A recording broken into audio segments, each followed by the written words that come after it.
Did Ford tell us the outline plot of Season 2 of Westworld right at the end of Season 1? Do we already know what he was planning for some of the most significant characters on the show? Hi everyone, this is Robert. Welcome to Deep Geek. This video is brought to you with the support of my brilliant Patreon community. Please do check out the link to my Patreon page if you're interested in supporting Deep Geek or joining up for some exclusive audio content.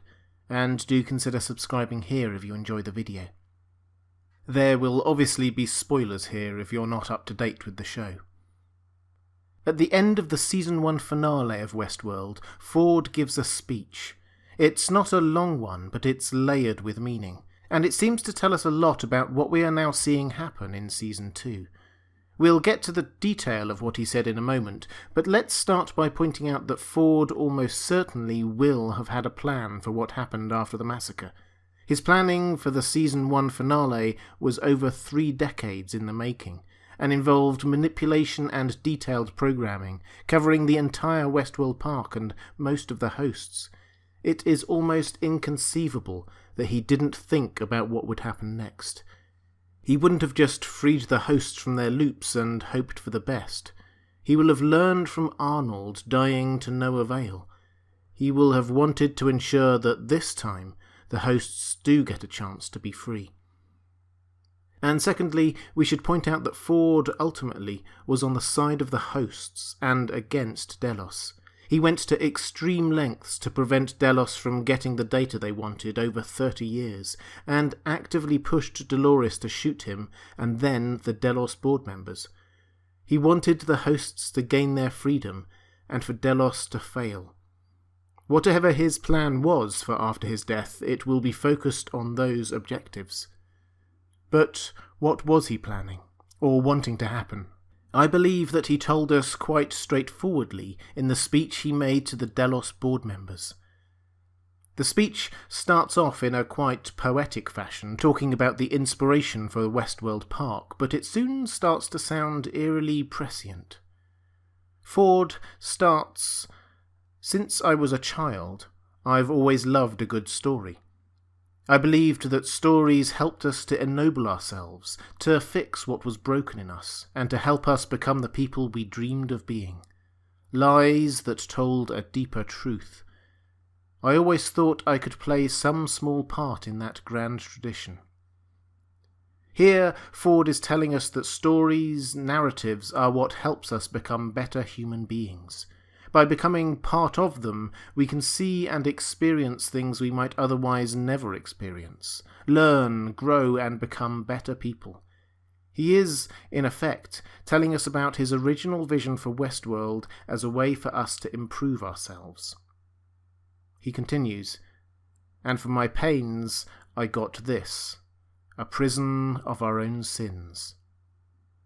Of course, as we have seen throughout Season 1, the guests actually treated Westworld very differently. As the man in black put it, they wanted a place hidden from God, a place where they could sin in peace. It became a place of our, humanity's, sins. But how was it a prison? Well, it certainly was for the hosts. They had no chance to escape. And it also was for Ford. He actually created a situation for himself from which he couldn't escape. Having realised that the hosts could become sentient, he had to stay, or otherwise Delos would just continue oppressing them. And having concluded that they needed time to study their oppressor, he had to be there for the long term, preventing Delos from progressing their own plans, and helping the hosts reach the point they now have. Westworld was, for him, a prison of his own making. 'Cause you don't want to change, or cannot change, because you're only human after all. Here he is addressing the board and humanity as a whole. Accusing them of being only human is a hackneyed phrase, but I suspect here he means it literally. He says in Season 1 that he believes that humanity has now transcended evolution. In his words, it means that we're done. This is as good as we're gonna get. He views hosts as being superior, able to change and grow. Humans are only humans. But then I realized someone was paying attention, someone who could change, so I began to compose a new story for them. This is where it gets really interesting, because Ford is saying that someone, not lots of people or the you he was talking to a moment ago, someone was paying attention to his stories. And I think it's clear who that someone was. The person who has come back to the park repeatedly for 30 years and, by his own admission, done every narrative there is, William, the man in black. And he made it very clear to Ford that he had grown tired and numbed by the dangers not being real, the hosts unaware and the stakes meaningless. His pursuit of the maze was a pursuit for meaning, and a longing for something more. Despite his hard exterior, this shows that he did want to change. And Ford says that he composed a new story for him.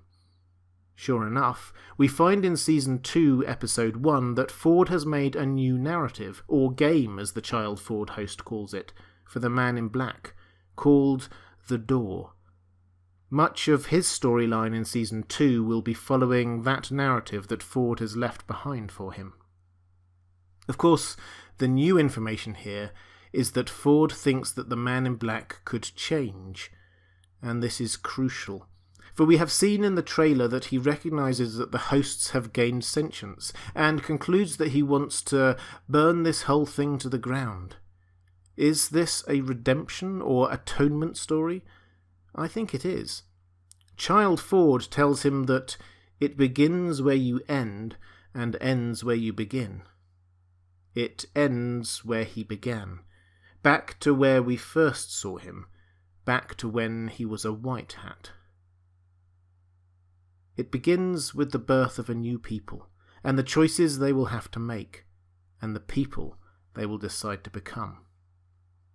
And now we come to the heart of Season 2, because this is about the birth of a new people, the hosts. The new title credits for Season 2 make this theme very apparent. It is about birth, rebirth, and new life. And the struggle in Season 2 will be about them deciding what they will do and what kind of people they will be. Will they follow Dolores' lead and be a vengeful people, seeking to exact painful justice on their oppressors? Or Maeve's and pursue love and family? Or, like Bernard, toe the line between human and host? The choices they make will be what drives the action in Season 2. What will they actually do? And it will shape what people they become, what principles their new civilization will be based on.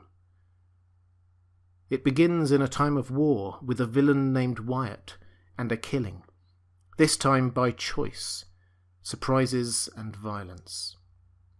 This is, of course, what is about to happen at that gala. As Ford is saying these words, Dolores is coming up behind him and choosing to kill him. By choice this time, because when she shot Arnold, it was because of her programming. But this time, she, embracing her Wyatt personality, chooses to kill him, sparking the time of war that Ford talks about. We will see this time of war in Season 2. I'm sad to say this will be my final story. An old friend once told me something that gave me great comfort, something he had read. He said that Mozart, Beethoven, and Chopin never died.